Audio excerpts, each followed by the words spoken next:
Welcome back to the South Stands, a Buckeye football podcast by Ohio State fans, for Ohio State fans. From the West Coast, I'm your host, Zach Moore.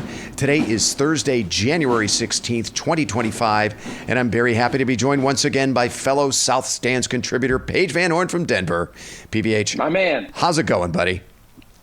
Dude, I mean, come on. We are doing this for one more week, so we are cruising along happily on Buckeye Lane, and super excited that we get to do this one final time, which is pretty goddamn awesome. Yes, it is.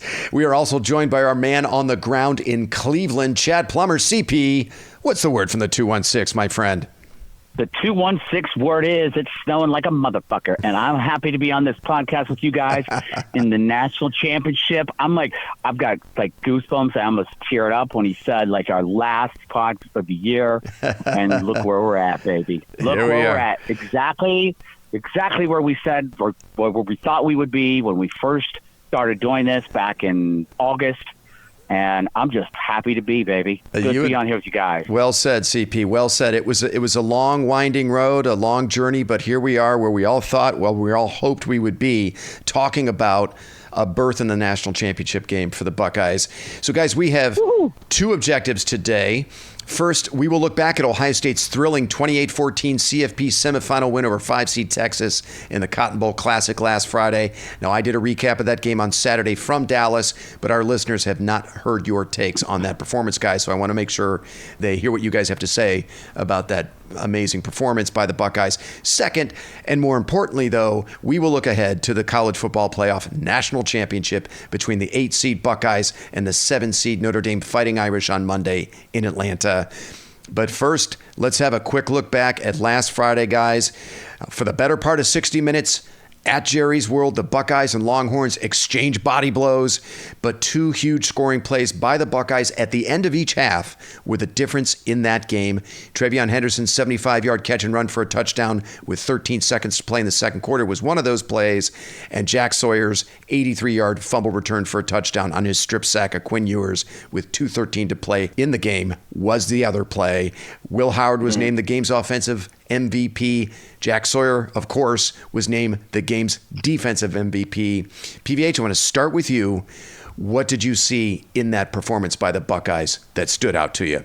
Actually, before we get to that, I wrote down some notes. I'm curious. I think we all had anxiety during that game. Oh, yeah. But did you ever really feel like Texas was the better team and we were going to lose?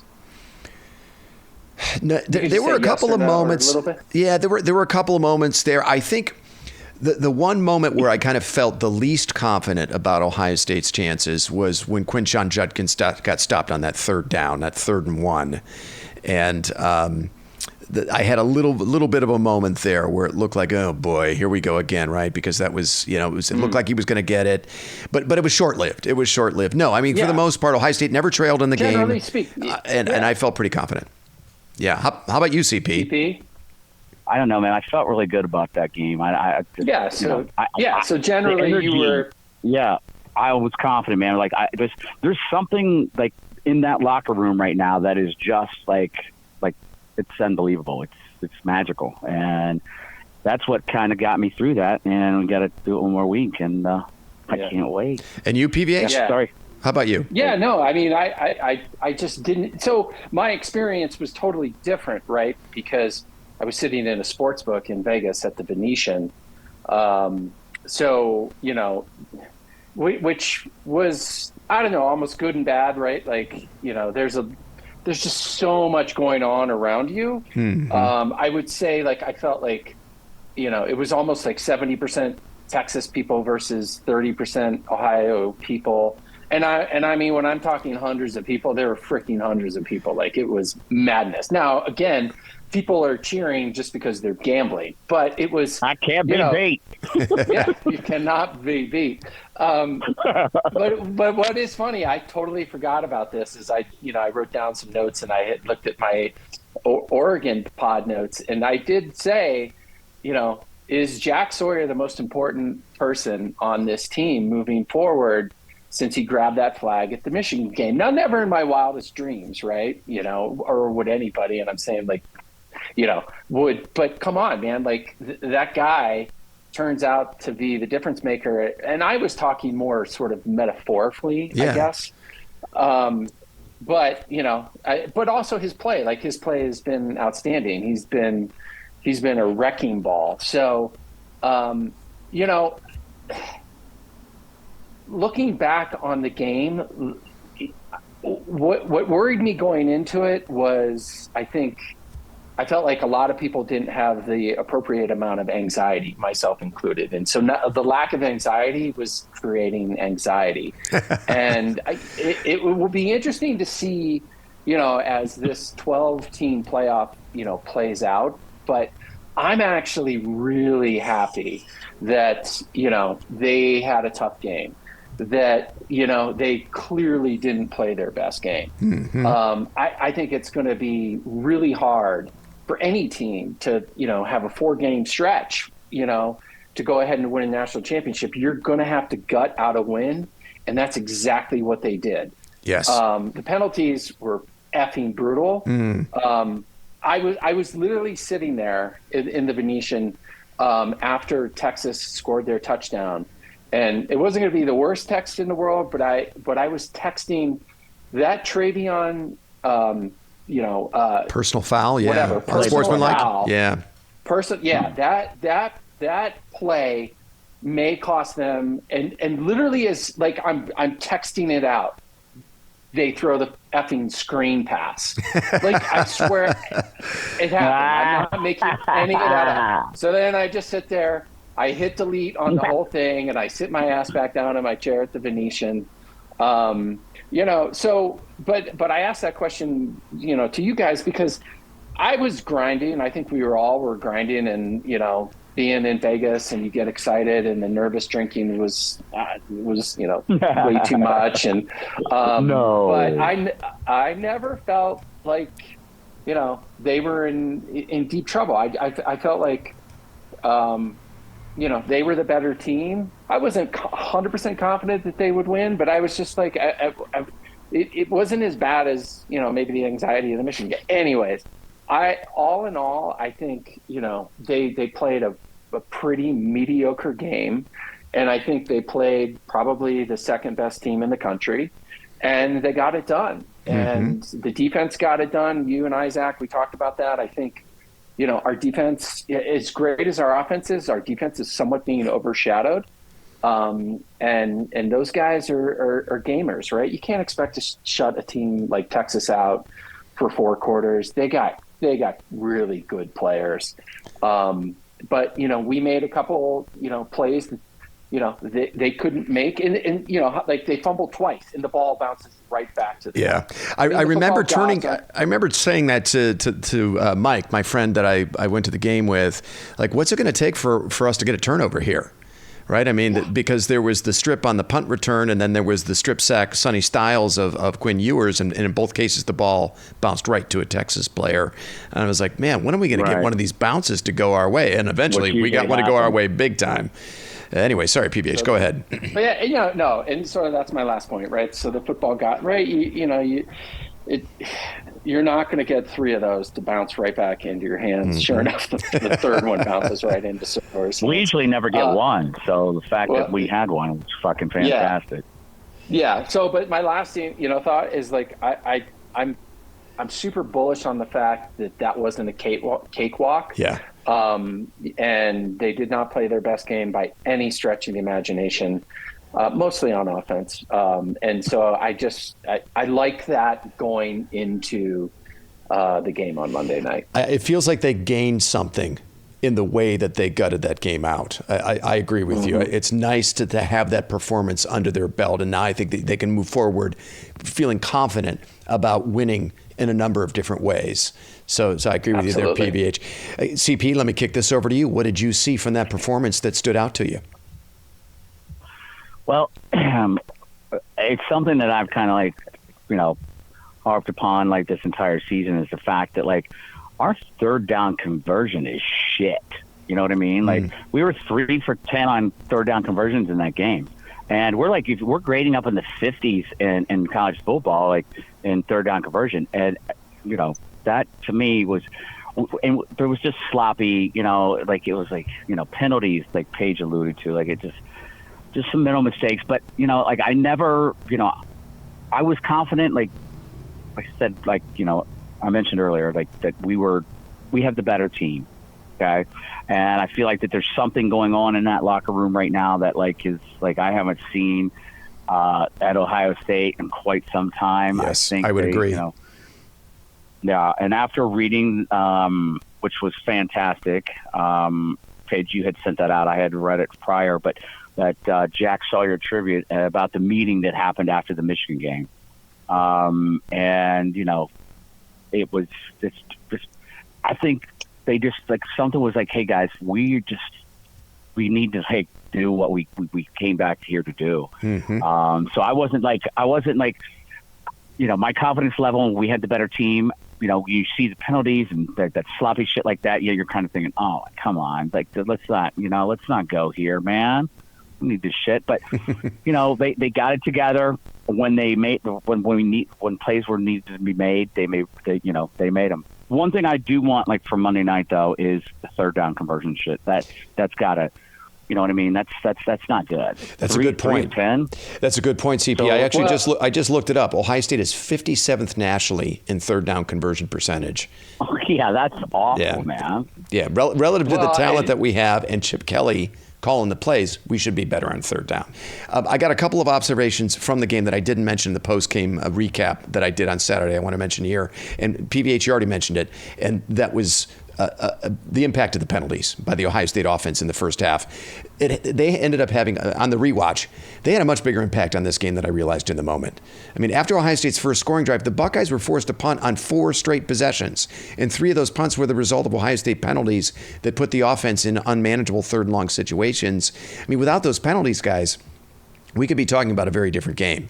I mean, Ohio State's second possession of the game was thwarted by that highly uncharacteristic, unsportsmanlike penalty on Trey Henderson.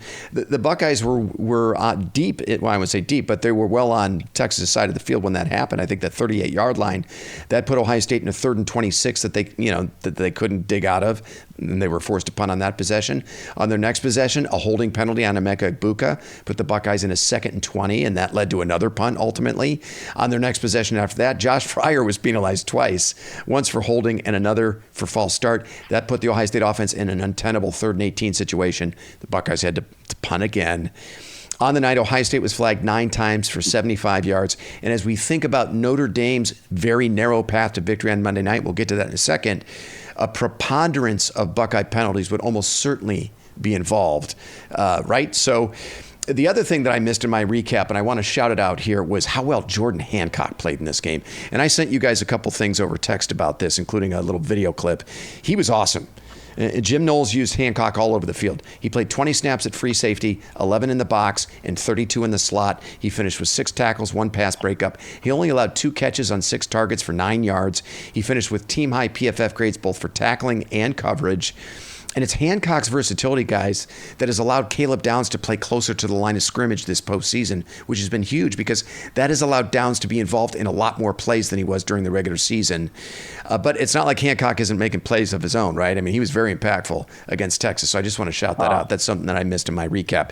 PVH, I want to kick this back to you. Anything else you want to say about the Cotton Bowl? No, man, let's set our sights on the Fighting Irish. Okay. All right. Well, then let's do that. Let's turn our attention to Monday night and the college football playoff national championship between the 8-seed Buckeyes and the 7-seed Notre Dame Fighting Irish in Atlanta. Now, this game is a 7:30 p.m. Eastern kick on ESPN, so we're going to be getting Herb Street and Fowler for the 4th game in a row. The line is Ohio State -8. The over-under is 45.5. Ohio State leads the all-time series between these schools 6-2. The Buckeyes have won the last 6, and that includes regular season victories over the Irish both in 2022 and 2023. Those were very close, hard-fought games. The 2023 game, most especially, Paige, you and I were there in South Bend for that game. The Buckeyes snatched victory from the jaws of what looked like certain defeat, winning it 17-14. Chip Trainum scored the game-winning touchdown with 1 second to play, and the Buckeyes got out of South Bend by the skin of their teeth. So, fellas, Why don't we do this? Let's start by looking at the Notre Dame offense against the Ohio State defense, then we'll flip it around.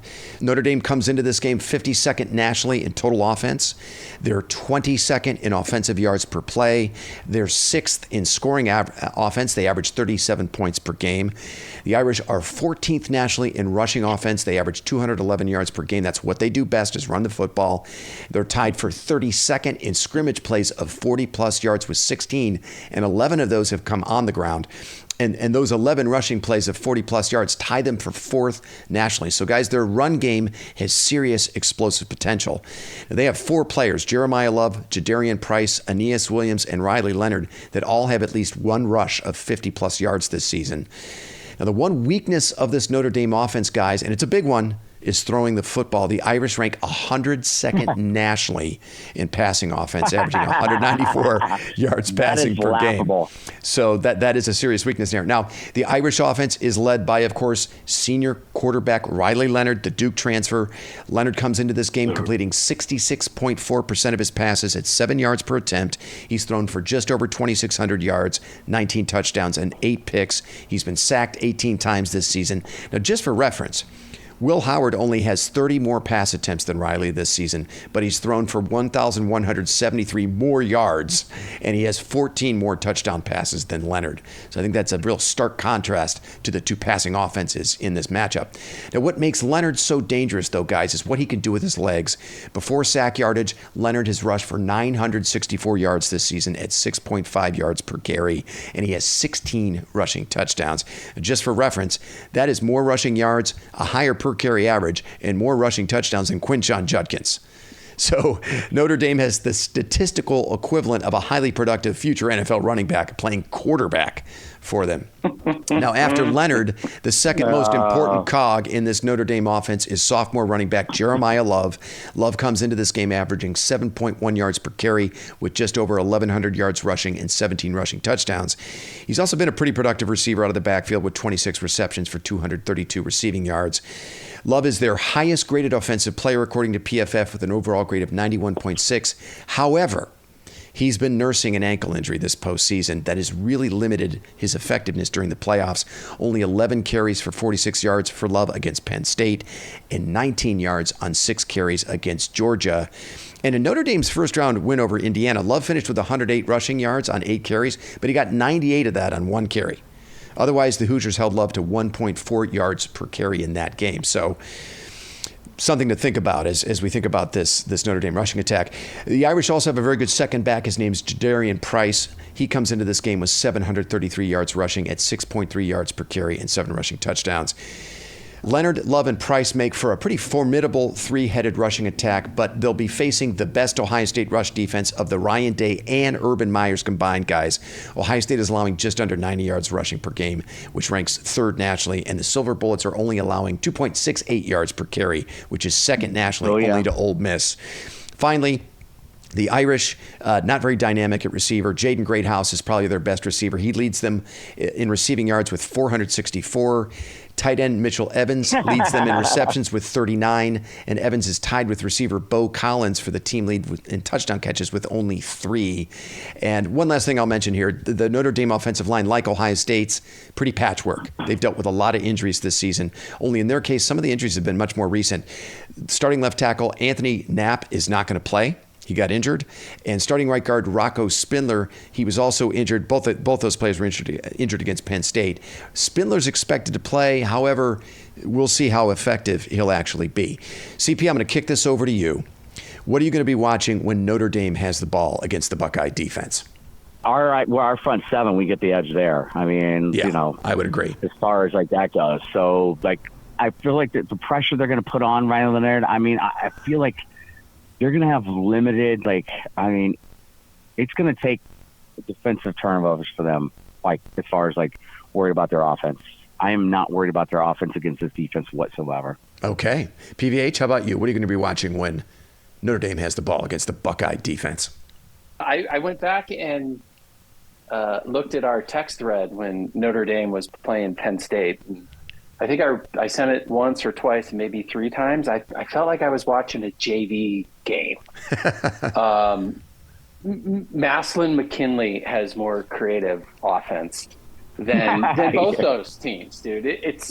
I mean, dude, I was waiting for you to tell me how good Notre Dame's tight end was, right? Their most effective weapon, their tight end, and it never came. Like, I was jotting down all these notes, and I'm like, wait, where's their all-stud tight end? Because, it's how many times have we done that, right? Where you're playing a team where they're limited offensively, but they do have this great tight end. Penn State has one, and it's on and on and on. No, I mean, dude, and again, a microcosm, although I did watch that whole Indiana game and the Georgia game and every single snap of the Penn State game. Dude, the only thing they've got is, Riley Leonard, quarterback sneak, right? I mean, Penn State's a good defense. They limited their, the Notre Dame rushing attack. We both kind of felt like they would find a way to win it. But, that offense going against our defense, which is, to me, just playing lights out. I mean, man, I'm having a hard time seeing it. There's not a whole lot that scares me. And by the way, the other thing is, like, put gun to my head. Dude, I'm taking, right, those guys are both transfer quarterbacks. I'm taking Will Howard. And I think Riley was on our list. Dude, I'm taking Will Howard over Riley every day of the week and twice on Sunday. I know we're going to talk about our offense in a little bit, but if that's the best you got is the quarterback sneak, I in today's world, and if there's college football gods out there, that's not enough to win a national championship. Yeah, that kid loves tough. Granted, he's injured, and guess what he also is? He's fucking chirpy. Yeah, man. Keep talking. Keep running your mouth. He was the one that said they wanted Ohio State, right? After they beat Penn State. Okay, you're going to get him, love. Yeah. So I'd like to see Tyleek Williams do a WWE move on that dude's ass. Fucking put him right down the suplex, right down on the fucking 30-yard line. Yeah. And the DBs, right? I mean, if it's our one sort of weakness, I mean, it's probably hard for them to expose us, and just the defensive line, right? I mean, Hamilton and Williams in the middle, dude, good luck, And Juan actually asked a good question, like, who spies Leonard, the whole game? I'm like, does it matter? You can put anybody. You put Styles on him, put Simon on him, you could put Hancock on him. Like, come on, man, they're going to have to do more than that. Alan Keller. To get beyond this defense. Well, I mean, the obvious choice is Caleb Downs, right? Because of the position he's playing, right? He's playing that position in the middle of the defense, about 10 yards off the line of scrimmage, where he can diagnose a play. I mean, Leonard's ability to run and make plays outside of structure, I think, to be fair, is unlike any quarterback Ohio State has faced this season. So that is something different that he brings to the table in this matchup. The Buckeyes going to have to respect his playmaking ability and be very disciplined about how they pressure him, right? They have to do a good job of hemming him in and not letting him get outside the pocket. Right. I think Ohio State linebackers and safeties will have to continue to tackle well at the second level, and they have the entire postseason. They have to continue that because the only explosive element to the Notre Dame offense is the run game. Jeremiah Love, very good running back, but as we've mentioned, he's nursing an ankle injury. And even if he were completely healthy, as we've mentioned, he's going against the best run defense Ohio State has had in the last 15, 20 years. And the only way I see the Notre Dame offense scoring more than 14 points in this game would be through Ohio State penalties, short fields created by Buckeye turnovers, some schematic execution mistakes maybe that allow Leonard to make plays outside of structure. The reality is that the Ohio State defense, though, has faced better skill and better offensive lines than Notre Dame in these playoffs, right? This is not Oregon's offense that we're talking about. This is not Texas's offense. No disrespect to Notre Dame, and maybe their offense is just kind of one of those cases of being greater than the sum of their parts. But to me, this side of the ball looks like a decisive advantage for Ohio State. I just don't see a one-dimensional, run-oriented offense with no vertical passing game winning this side of the ball in this game. The Buckeye defense is just too damn good, and the Irish, as we've mentioned, are dealing with injuries both to the offensive line and to one of their top playmakers in Jeremiah Love. PVH, let me kick this over to you. Any other thoughts on this side of the ball? No, just, and I think hats off to Jim Knowles, right? Like, yes, man, he's probably grown quite a bit as a coach. Right, he's Jake Hudge. He's not playing the land of misfit toys anymore, and I think he's figuring out how to utilize literally 5-star NFL talent across the board on that defense. So, he's creating. I mean, and Downs is a difference maker. Huge. Buddy Johnny Cohen, apparently I don't know if does he have assignments, or it's just like, dude, you do you, right? Because we trust you implicitly. But yeah, I mean, Downs and Hancock, it's good coaching, I guess, is my point. There's a really good analysis by Jake Butt, who works for the Big Ten Network. Now he's the former Michigan tight end, talking about Caleb Downs and how Jim Knowles is using Downs in that kind of, I don't even know what you call it, if there's a name for it, but he's using Downs 10 yards off the line of scrimmage, and he's too far off the line of scrimmage for an offensive lineman to climb up to the second level and get a hat on him. But he's close enough to the line of scrimmage where he can make plays in the run game, and he can also affect the short passing game, RPOs and that sort of thing. He's just been very disruptive in that role, and he's so smart, too. That's the other thing. He's just a high IQ player. All right, fellas. Well, listen, why don't we flip it around and have a look at the Ohio State offense against the Notre Dame defense. Head coach Marcus Freeman and defensive coordinator Al Golden bring a very opportunistic Notre Dame defense into this game, which leads the country in takeaways. The Irish have forced 32 turnovers through 15 games this season, guys. That's more than 2 per game. Now, Notre Dame is 9th nationally in total defense, allowing 298 yards per game. They're 6th in defensive yards per play at 4.6. They're 2nd nationally in scoring defense, right behind Ohio State, allowing just over 14 points per game. Now, the strength of this unit is against the pass. The Irish are 2nd nationally in pass defense, again, right behind Ohio State, allowing 165 yards passing per game. The Irish are good, but I wouldn't say exceptional at creating lost yardage plays. They're 17th nationally in sacks. They're 37th in tackles for loss. Very good, solid, but not like exceptional. Now, where the Irish have been somewhat vulnerable, guys, is against the run. They're only 41st nationally in rush defense, allowing 133 yards per game, which isn't terrible, but it's far from exceptional. Now, like the offense, the Notre Dame defense has had to endure some key injuries this season. Star cornerback Benjamin Morrison suffered a season-ending injury halfway through the regular season. He won't be available. PVH last year in South Bend, it was Morrison who blanketed Marvin Harrison Jr. for most of that game. He's not going to be playing in this game. And star defensive tackle Riley Mills was lost for the rest of the season in Notre Dame's first-round win over Indiana. That's a big loss for them. Mills leads the Irish both in pressures and sacks this season. But the Irish still have some excellent players on this side of the ball, guys, and it's in the secondary in particular, starting with senior safety Xavier Watts, who was voted first-team AP All-American this year. Most folks are saying, hey, it's a toss-up between Watts and Caleb Downs. They are clearly the best 2 safeties in the country.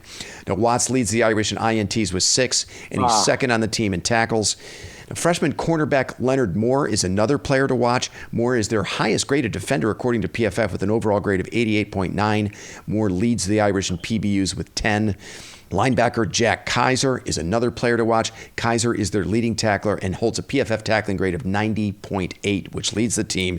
He is as sure a tackler as there is in college football. Finally, defensive tackle Howard Cross III is another player to watch in the middle of the Irish defensive line.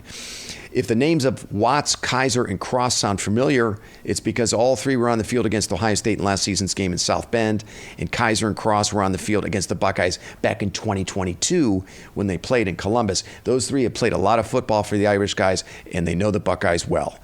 Okay, PVH, let me kick this over to you to get us started. What are you going to be watching when the Buckeyes have the ball against this Irish defense?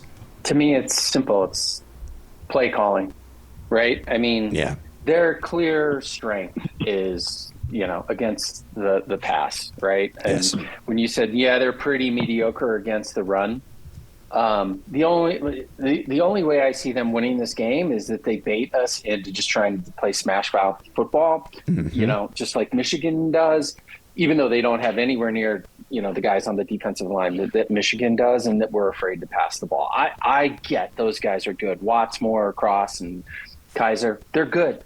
But don't fall into the trap, right? Yes. Just call a balanced game, yes. Right? And that to me, if you do that, they're going to win some battles. They're very, very good. But guess what? So are all our skill players. Just spread the ball around, right? And if they want to stay in man coverage and, do that and fine. There's no way. We'll take that. Yeah. I'll take man coverage against Jeremiah Smith. Thank you very much. Yeah, exactly. And Tate and, Ibuka, or, maybe the middle's open. It might take a series or two, to adjust to what they're doing. But my only fear of this game is that because their secondary is so good, we abandon the pass. And that's what we know, right? We've seen this play before where we can tend to get into trouble. Yes. And so, and the other thing, we had talked about earlier before the playoff run, when we were like, and maybe not on the pod, but, sort of like questioning things. Do we have it in us? Does Howard have 4 games in him? Right. Mm-hmm. And we need one more, baby. Right. So you've been harping on it, right? Take care of the ball. Yes. No interceptions. I'm okay with just it can't be a backbreaker, right? Don't throw a pick six, Right. But be aggressive. I'm okay with being aggressive, and that's my one sort of, my only bit of anxiety going into this is that they bait us into a game that we've seen before that doesn't really work. And you know what? Go down swinging, Buckeyes. Go down swinging, Chip Kelly.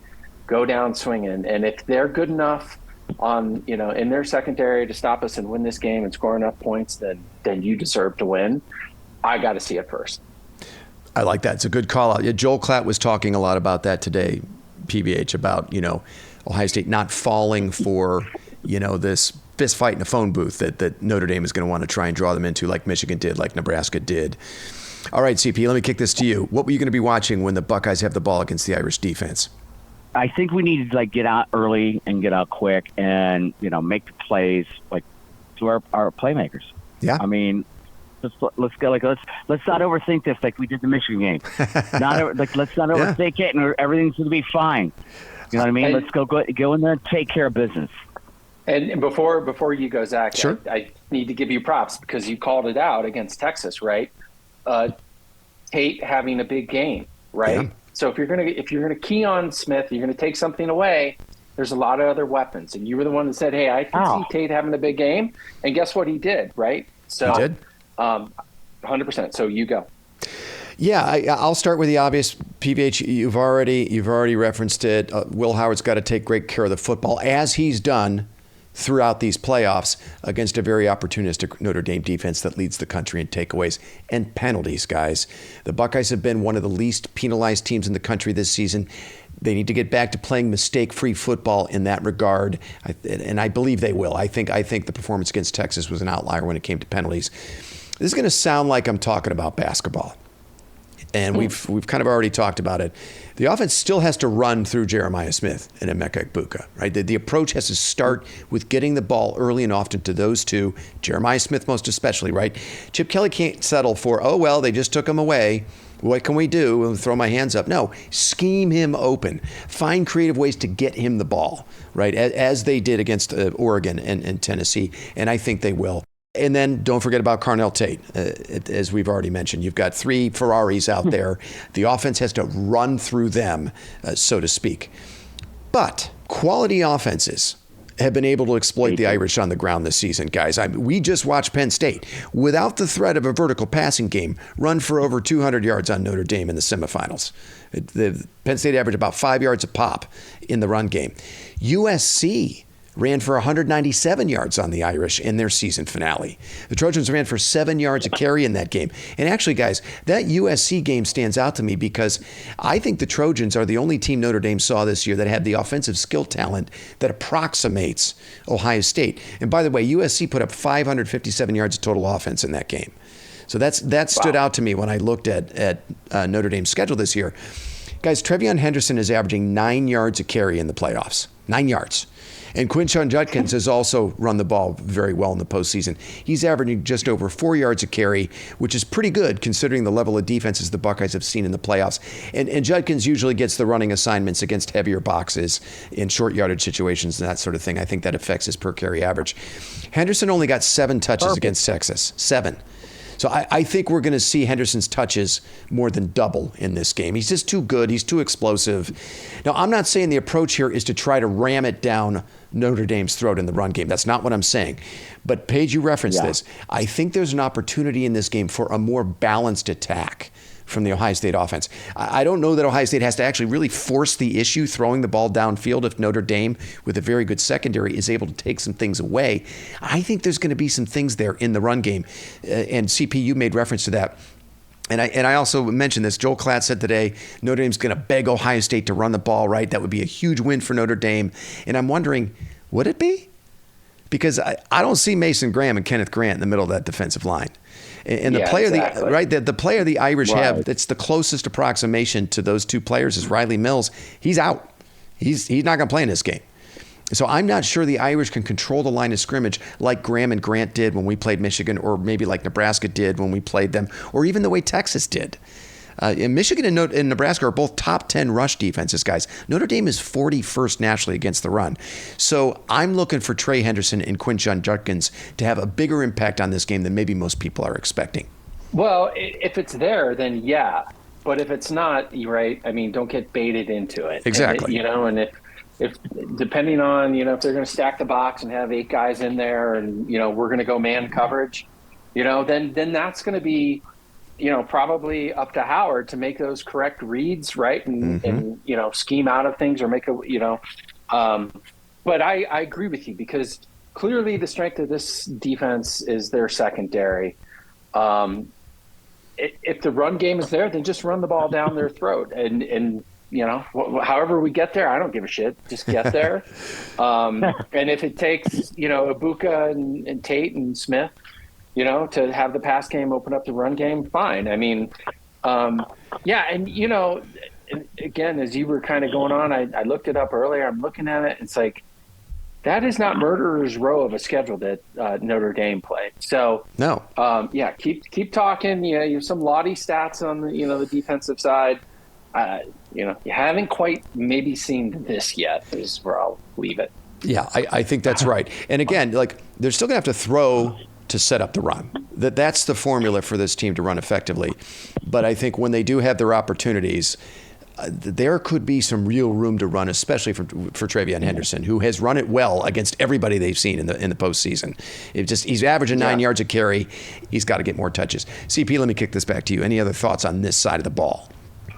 This side of the ball, I do. So Notre Dame, they were 3 of 11 conversions allowed on defense against Penn State. So there again, like we said earlier, we were 3 of 10 third down conversions against Texas. I mean, that's got to change. Our offensive line, they got to step up. Luke Montgomery, man, give that kid some props. Mm-hmm. I really feel like this is an opportunity to quiet some people up. And you know what? I fuck Lou Holtz. Okay. Oh yeah, he's talking again. Yeah, fuck that idiot. I know. I think it's great. Let him talk. Let him talk, please. Little fucking Keebler Elf motherfucker. Hey, CP, real quick. I just want to back you up. I want to back you up on your point about third down conversions. The Notre Dame defense is 5th nationally in opponent third down conversion percentage. So they're a very good defense on third down, and that is a weakness of the Ohio State offense. Why don't we fire up the concernometer for the last time this season? PVH, why don't you get us started? What is your concernometer readout for this game? That's pretty good tongue movement there, CP. Better get home to the Cougar fast. Anyways, I hate to do it. No, actually, I love to do it. I'm a fucking 2. I'm a solid 4 in this game. Wow, man. All right, I love it. How about you, CP? Give us your concernometer readout for this game. I'm going with 5.5. 5.5. Okay. Yep. Hey, listen, I respect Notre Dame and Marcus Freeman. I think Riley Leonard poses a unique challenge with his playmaking ability. I've already mentioned that. He's a gamer. I also can't ignore the fact that Ohio State put those performances against Michigan and Nebraska out there this season, right? I mean, where they kind of allowed themselves to get drawn into a toughness contest, played down to their competition, made some mental mistakes, turned the ball over in those games. No doubt Notre Dame fans are pointing to those games and saying to themselves, we can do the same thing to Ohio State. And we did it to them last year in South Bend. We were 1 second away from beating them. We played them well in the fourth, all the way down to the fourth quarter in Columbus back in 2022. And I think we also have to consider the stakes here. This game is for the national title. So weighing all of that, I'm setting my concernometer at a 7, even though I think there are some big matchup advantages for the Buckeyes. We just talked about them love it, on both sides of the ball. And Ohio State is playing at a completely different level in these playoffs. You almost have to forget everything that you know or that you saw from Ohio State during the regular season, because very little of it applies to how they're playing right now. Let's get to some score predictions here, boys. CP, why don't you get us started? Give us your score prediction for this game. I'm going 41-23. 41-23. I assume the good guys, right? Yeah. PVH? As F. What's your score prediction?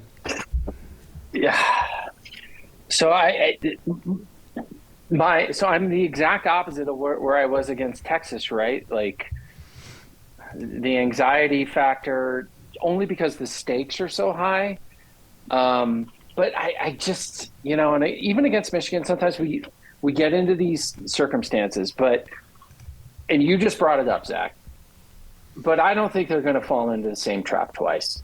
And so Notre Dame really, and I wouldn't even say it's a matchup, positive, right? Like everywhere you look, we're better. Except, their secondary against our wideouts might be neutral. It might be neutral. So how do you come up with anything that it's, I hate to do it, that it's not an Ohio State runaway game. And if we can come out hot, punch them in the face, like we've done the first 2 games of the playoffs, and we were on our way to doing that against Texas, then the wheels come off. And I think the wheels are coming off. I think it's 36-7, and I think that 7 is the gimme somewhere late in the fourth quarter. I like that, PVH. Wow, that's a good call out. Yeah, look, the Irish are a good football team. They wouldn't be here if they weren't. But the Buckeyes have already slayed bigger dragons in the playoffs than this Notre Dame team. Way bigger dragons. I mean, so just go be the better football team, Buckeyes, and bring home that damn trophy. I got Ohio State 31, Notre Dame 13. There you go. Yes. Love it, baby. Love it, love it, love it, love it, love it. All right, gentlemen, listen, that was an awesome happy hour effort for a Thursday afternoon. Why don't we end things there?